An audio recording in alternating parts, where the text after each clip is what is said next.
যারা হরর এবং mystery type movie পছন্দ করেন তাদের জন্য আজকের এই মুভিটি। মুভির আইএমডিবি রেটিং 8.2। মুভিটি সাইকোলজিস্ট ম্যালকম ও তার পেশেন্ট কোলকে নিয়ে, যে মৃত ব্যক্তিদের দেখতে পেত এবং তাদের সাথে যোগাযোগ করতে পারত। মুভির একটি টুইস্টের জন্য একে অস্কার নমিনেটেড করা হয়েছিল। তো কি ছিল সেই টুইস্টটি, চলুন জেনে আসি। Hey guys, you watching this video from cinema critic. গল্পের শুরুতেই ম্যালকম নামের এক চাইল্ড সাইকোলজিস্টকে দেখানো হয়। সে তার ওয়াইফ অ্যানা ক্রুয়ের সাথে গল্প করছিল। আজ সে অনেক খুশি, কারণ সে তার ভালো কাজের জন্য সেই শহরের মেয়রের কাছ থেকে অ্যাওয়ার্ড পেয়েছে। এই খুশিতে সে তার ওয়াইফের সাথে কোয়ালিটি টাইম স্পেন্ড করতে তাদের বেডরুমে যায়। বেডরুমে গিয়ে অ্যানা দেখতে পায় তাদের টেলিফোনটা ভাঙা এবং জানালাও কেউ ভেঙেছে। তখনই ম্যালকম বাথরুম থেকে একটি আওয়াজ শুনতে পায়। ম্যালকম একটু এগিয়ে গিয়ে দেখতে পায় একটা লোক উলঙ্গ অবস্থায় দাঁড়িয়ে কান্না করছে। ম্যালকম বলে, তুমি কে আর আমাদের বাড়িতে কেন এসেছো? লোকটি বলে, তুমি তোমার পেশেন্টকে চিনতে পারছো না? এর নাম ভিনসেন্ট। ভিনসেন্টের হ্যালুসিনেশন প্রবলেম ছিল আর তার দেখাশোনার দায়িত্ব ছিল ডক্টর ম্যালকনের। সে বলে, তুমি আমায় প্রমিস করেছিলে আমায় ঠিক করে দিবে, কিন্তু তোমার জন্য এখন লোকে আমায় পাগল বলে। ম্যালকম তাকে শান্ত করার অনেক চেষ্টা করে, কিন্তু তার আগেই ভিনসেন্ট তাকে গুলি করে দেয় আর নিজেকেও গুলি করে মেরে ফেলে। এরপর বছর খানেকের মতো কেটে যায়। ম্যালকম বসে বসে ভিনসেন্টের ফাইলটা দেখছিল। এখন আপনাদের একটি প্রশ্ন থাকতে পারে, সেটা হলো ভিনসেন্টকে তো গুলি করা হয়েছিল, তাহলে এখনো ভিনসেন্ট কেন বেঁচে আছে? এটাই মুভির সব থেকে বড় টুইস্টটি পেতে পুরো ভিডিওটি মনোযোগ সহকারে দেখতে হবে। একটা বাচ্চাকে বাড়ি থেকে বেরোতে দেখানো হয়। এই বাচ্চার নাম কোল। ম্যালকমের কাছে এই বাচ্চাটিরও একটি ফাইল রয়েছে, কারণ ম্যালকমের পরের পেশেন্ট এই বাচ্চাটি। কোল সেখান থেকে দৌড়ে একটি চার্চে যায়। ম্যালকমও তার পিছু নিয়ে সেখানে চলে আসে। কোল তখন কিছু পুতুলের সাথে কথা বলছিল। ম্যালকম বলে, আমি তোমার ডক্টর। কোল বলে, তুমি কি ভালো ডক্টর? আমাকে সুস্থ করতে পারবে? ম্যালকম বলে, আমি আমার সবটুকু দিয়ে তোমাকে সুস্থ করার চেষ্টা করব। তার আগে বলো, তোমার চশমার কাঁচ লাগানো নেই কেন? কোল বলে, এটা আমার বাবার চশমা। কাচের জন্য আমার চোখ ব্যথা করে, তাই খুলে রেখেছি। কোল সেখান থেকে যাওয়ার সময় একটা মূর্তি সাথে করে নিয়ে যায়। ম্যালকম বিষয়টি দেখে অবাক হয়ে যায়। বাড়িতে এসে ম্যালকম দেখতে পায় তার স্ত্রী অ্যানা ঘুমিয়ে গেছে। সে নিচে এসে একটা রুমে ঢোকার চেষ্টা করলেও দরজা খুলতে পারে না। পরদিন কোলের মা দেখতে পায় কোলের টাইটা নোংরা হয়ে গেছে, তাই টাইটা পাল্টে এনে দেয়। কিন্তু এসে একদম অবাক হয়ে যায়, কারণ কিচেনের সমস্ত ড্রয়ার খোলা ছিল, যা এইমাত্র সে বন্ধ করে গিয়েছিল। সে কোলের দিকে অবাক হয়ে জিজ্ঞেস করে, তুমি কি কিছু খুঁজছিলে? কোল বলে, চকলেট খুঁজছিলাম। তুমি কি আমায় সন্দেহ করছো মা? তার মা বলে, আমি কেন তোমাকে সন্দেহ করব কোল? কোল সেখান থেকে চলে যায় এবং তার মা লক্ষ্য করে টেবিলে একটা হাতের ছাপ, যা কিছুক্ষণ পর অটোমেটিক মুছে যায়। পরদিন কোল স্কুল থেকে বাড়িতে এসে দেখতে পায় তার মায়ের সাথে ম্যালকমও বসে আছে। এরপর ম্যালকম বলে, তুমি কি আমার পাশে বসতে চাও? কোল মাথা নেড়ে না বলে। ম্যালকম তখন বলে, চলো একটা গেম খেলি, আমি তোমার মাইন্ড রিড করব। আমি বলবো তুমি কি ভাবছো। যদি উত্তর ঠিক হয় তবে তুমি এক পা করে এগিয়ে আসবে আর চেয়ারের কাছে এসে গেলে বসে পড়বে, আর ভুল হলে এক পা করে পিছিয়ে যাবে, ঠিক আছে? ম্যালকম বলে, যখন তোমার বাবা মার ডিভোর্স হয়েছিল তখন তোমার মা আমার মতো একজন ডাক্তারের কাছে গিয়েছিল, কিন্তু কোনো হেল্প হয়নি, তাই ভাবছো আমি তোমার সাহায্য করতে পারবো না। কোল এক পা এগিয়ে আসে। ম্যালকম বলে, তোমার একটা সিক্রেট আছে যেটা তুমি আমাকে বলতে চাও না। কোল আরেক পা এগিয়ে আসে। এবার ম্যালকম বলে, তোমার হাতের ঘড়িটা তোমার বাবা চলে যাবার আগে তোমায় দিয়ে গিয়েছিল। এবার কোল এক পা পিছিয়ে যায় আর বলে, না, এটা আমি তার ড্রয়ার থেকে পেয়েছি, এই ঘড়িটি নষ্ট হয়ে গেছে। তুমি খুব ভালো মানুষ, কিন্তু তুমি আমার কোনো সাহায্য করতে পারবে না। এসব বলে কোল সেখান থেকে চলে যায়। এরপর ম্যালকম একটা রেস্টুরেন্টে আসে। সেখানে তার স্ত্রী অ্যানা এসে ওয়েট করছিল। ম্যালকম গিয়ে বলে, আই এম সরি, আসলে একটা বাচ্চার কেস নিয়ে একটু ব্যস্ত আছি। কিন্তু অ্যানা তার সাথে কোনো কথা বলে না। ওয়েটার বিল নিয়ে এলে অ্যানা সেটা নিজেই পে করে চলে যায়, আর যাবার আগে ম্যালকমের দিকে একবারও ফিরে তাকায় না। অন্যদিকে কোলের মা হঠাৎ করেই কোলের সমস্ত ছবিতে একটা ব্লু লাইট দেখতে পায়। সে একটু অবাক হয়, তবু বিষয়টি এড়িয়ে চলে যায়। বাড়িতে কাজ করার সময় কোলের মা কোলের একটা নোটবুক দেখতে পায়। নোটবুকটা পড়ে সে ঘাবড়ে যায়। সে বুঝতে পারে তার সন্তান কী ধরনের মানসিক পরিস্থিতিতে কাটাচ্ছে। পরের দিন ম্যালকম তার বাসায় বসে কাজ করছিল। তখন সে দেখতে পায় তার স্ত্রী একটা ছেলেকে বাসায় নিয়ে এসে তার সাথে সময় কাটাচ্ছে। এতে ম্যালকম আপসেট হয়ে যায়। অন্যদিকে কোল একটা জন্মদিনের পার্টিতে গিয়ে সেখানে তার বন্ধুদের সাথে মজা করছিল। কিছুক্ষণ পরে কোল উপরের ঘরে একটা শব্দ শুনে সেখানে যেতে শুরু করে। তখনই সেই বাড়ির ছেলে দুটো এসে তাকে ওই বক্সটিতে ঢুকিয়ে বন্ধ করে দেয়। কোল প্রচুর চিৎকার করতে থাকে। তখন কোলের মা গিয়ে দরজা খোলার চেষ্টা করলেও দরজা খুলতে পারে না। এরপর দরজা একা একাই খুলে যায়। কোলের মা তাকে অজ্ঞান অবস্থায় সেখান থেকে বের করে এবং তাকে ডক্টরের কাছে নিয়ে যায়।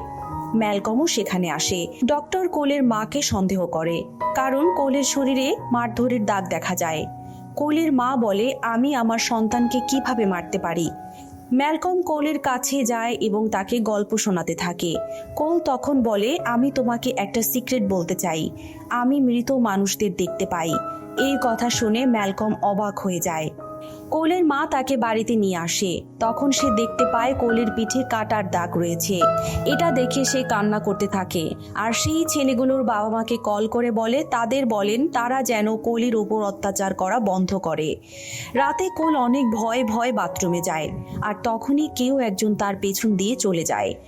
কোল রান্নাঘরে আলো দেখতে পেয়ে সেখানে যায়। সেখানে যেতেই কোল একটা আত্মাকে দেখতে পায়।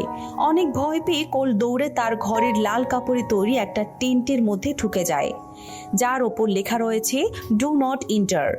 টেন্টের ভেতরে ঢুকে কোল লাইট জ্বালিয়ে ভয়ে কাঁপতে থাকে। আর এই টেন্ট ভর্তি বিভিন্ন রকমের ছোট ছোট মূর্তি ছিল। পরদিন ম্যালকম কোলের স্কুলে যায়। সেখানে কোলের সাথে কথা বলতে বলতে আসতে থাকে। হঠাৎ করেই কোল থেমে যায়। ম্যালকম জিজ্ঞেস করে, কি হয়েছে? কোল বলে, পাশেই আমি 3 জন মানুষকে দেখতে পাচ্ছি। তখনই দেখানো হয় সেখানে 3 জন লোকের ঝুলন্ত দেহ, কিন্তু ম্যালকম কিছুই দেখতে পায় না। সে বলে, তুমি কি শিওর এরা এখানেই আছে? কোল বলে, হ্যাঁ, যখন তারা আমার কাছে থাকে তখন আশেপাশে ঠান্ডা হয়ে যায়। প্লিজ তুমি আমাকে ঠিক করে দাও, যাতে আমি আর তাদের দেখতে না পাই। বাড়িতে এসে ম্যালকম দেখতে পায় তার স্ত্রী সেই ছেলেটির সাথে আবারও সময় কাটাচ্ছে। এরপর ম্যালকম কোলের কাছে এসে বলে, আমি আবার আমার স্ত্রীকে সময় দিতে চাই, তাকে খুশি রাখতে চাই। কোল বলে, কিভাবে? ম্যালকম জানায়, আমি আর তোমার ডাক্তার নই। আমি অ্যানাকে সময় দিতে পারছি না, তাই অন্য এক ডক্টরকে তোমার দায়িত্ব দিয়ে অ্যানার সাথে সময় কাটাবো। কোল এতে প্রচুর কান্না করতে থাকে আর বলে, তুমি আমায় সাহায্য করতে পারবে, প্লিজ যেও না। কিন্তু ম্যালকম কোলের কোনো কথা শোনে না, সেখান থেকে চলে যায়। বাড়িতে এসে ম্যালকম ভিনসেন্টের রেকর্ডিং শুনতে থাকে, কারণ ভিনসেন্ট এবং কোলের কেসটা প্রায় একই রকম ছিল। তখনই ম্যালকম সেখানে রেকর্ডিংয়ে একটা আবছা আওয়াজ শুনতে পায়। ম্যালকম বিষয়টা ভালোভাবে খেয়াল করলে বুঝতে পারে স্প্যানিশ ভাষায় কেউ একজন বলছে, আমি মরতে চাই না। ম্যালকম এটা শুনে পরের দিন চার্চে গিয়ে কোলের সাথে দেখা করে আর বলে, তোমার কি মনে হয় এই আত্মারা তোমার কাছে কেন আসে? কোল জানায় তারা সব সময় তার কাছে সাহায্য চায়। তখন ম্যালকম বলে, আমি জানি তাদের কিভাবে তাড়ানো যাবে। কোল বলে, কিভাবে? ম্যালকম জানায় তাদের কথা শুনে, তারা কি চায় এটা শুনে। কোল বলে, তারা যদি আমার ক্ষতি করতে চায়। ম্যালকম বলে, আমার মনে হয় না তারা তোমার ক্ষতি করবে। বাড়িতে আসার সময় ম্যালকম দেখে ছেলেটা আবার এসেছিল অ্যানার সাথে দেখা করতে। সে তাকে ডাকলেও ছেলেটা তার কথা শুনে না এবং গাড়ি নিয়ে বেরিয়ে যায়। রাতে কোল যখন ঘুমিয়েছিল তখন সে শুনতে পায় তার মা ঘুমের মধ্যেই কথা বলছে। আসলে কোলের মা কোলকে নিয়ে খুবই চিন্তিত আছে, তাই ঘুমের মধ্যেও শুধু তার কথাই ভাবছে। কোল তার মায়ের কাছ থেকে আসার পর দেখে তার টেন্টের কাপড়টা খোলা। সে ভয়ে ভয়ে কাপড়টা ঠিক করতে থাকে। তখনই তার মুখ দিয়ে ধোঁয়া বের হয়, অর্থাৎ পরিবেশটা ঠান্ডা হয়ে গেছে। কোনো আত্মা এখানে নিশ্চয়ই এসেছে। কোল তাড়াতাড়ি করে টেন্টের ভিতরে ঢুকে যায়, কিন্তু সেখানে একটা মেয়ের আত্মা আগে থেকেই ঢুকে থাকে। কোল প্রথমে অনেকটা ভয় পায়, তারপরও সে সাহস করে তাকে জিজ্ঞাসা করে সে কেন এসেছে, কি চায় এখানে। এখানে মেয়েটি কোলকে একটা বক্স দেয় আর তার বাড়িতে দিয়ে আসতে বলে। পরদিন কোল ম্যালকমকে নিয়ে ওই মেয়েটির বাড়িতে যায়। বাড়িতে গিয়ে কোল সেই বক্সটি মেয়েটির বাবাকে দেয়। মেয়েটির বাবা বক্সে একটা ভিডিও টেপ পায়। ভিডিওটা চালিয়ে দেখতে পায় মেয়েটার খাবারের মধ্যে তার মা বিষ মিশিয়েছিল, যার কারণে মেয়েটির মৃত্যু হয়েছিল। আর এই সত্যিটা জানানোর জন্যই মেয়েটি কোলের সাহায্য নিয়েছিল, কারণ তা না করলে তার মা তার ছোট বোনকেও এভাবেই মেরে ফেলতো। এর ফলে কোল বুঝে যায় কেন আত্মারা তার কাছে আসে। এখন কোল আর আত্মাদের দেখে আগের মতো ভয় পায় না, সে আত্মাদের সাথে এখন নির্ভয়ে কথা বলে। এরপরে আমরা কোল ও তার মাকে একটি গাড়িতে দেখতে পাই। সেখানে তাদের গাড়ির সামনেই একটা অ্যাক্সিডেন্ট হয়েছে। কোল জানায় এই অ্যাক্সিডেন্টে একজন মহিলা মারা গিয়েছে। কোলের মা সামনে তাকিয়ে দেখতে থাকে আর জিজ্ঞেস করে, তুমি কি তা দেখতে পাচ্ছ? কোল বলে, হ্যাঁ, মহিলাটি আমার জানালার পাশে দাঁড়িয়ে আছে। আমি আত্মাদের দেখতে পাই ও তাদের সাথে কথা বলতে পারি। কোলের মা তার কথা শুনে অবাক হয়ে যায়। কোল বলে, তুমি আমায় পাগল ভাবছো তাই না? তার মা বলে, আমার চোখের দিকে দেখো, আমি কখনই তোমায় পাগল ভাবতে পারি না। ওদিকে ম্যালকম বাসায় এসে দেখতে পায় অ্যানা ঘুমিয়ে গেছে। তখন ম্যালকম তার পাশে বসে পড়ে। ঘুমের ঘরে অ্যানা বলে, আই মিস ইউ ম্যালকম। কেন ছেড়ে গেলে আমায়? ম্যালকম বলে, আমি কখনই তোমাকে ছেড়ে যাইনি। তখনই অ্যানার হাত থেকে একটা আংটি পড়ে যায়। ম্যালকম দেখতে পায় এটা তারই বিয়ের আংটি, যেটা তার হাতে নেই। তখনই তার কোলের বলা কথাগুলো মনে পড়ে। কোল বলেছিল সে আত্মা দেখতে পায়, আর তারা এটা জানে না যে তারা মারা গেছে। এতেই ম্যালকম বুঝতে পারে কেন অ্যানা তার সাথে কথা বলতে পারে না। সে এতদিন থেকে তার অফিসের দরজা খুলতে পারেনি, কারণ এটা একটা টেবিল দিয়ে বন্ধ করা ছিল। সে দেখতে পায় অ্যানার মুখ দিয়ে প্রচুর ধোঁয়া বেরোচ্ছে। তখন তার কোলের কথা মনে পড়ে। কোল বলেছিল আত্মারা যখন তার কাছে আসে তখন তার মুখ দিয়ে ধোঁয়া বেরোতে থাকে। ম্যালকম বুঝতে পারে সে আর বেঁচে নেই।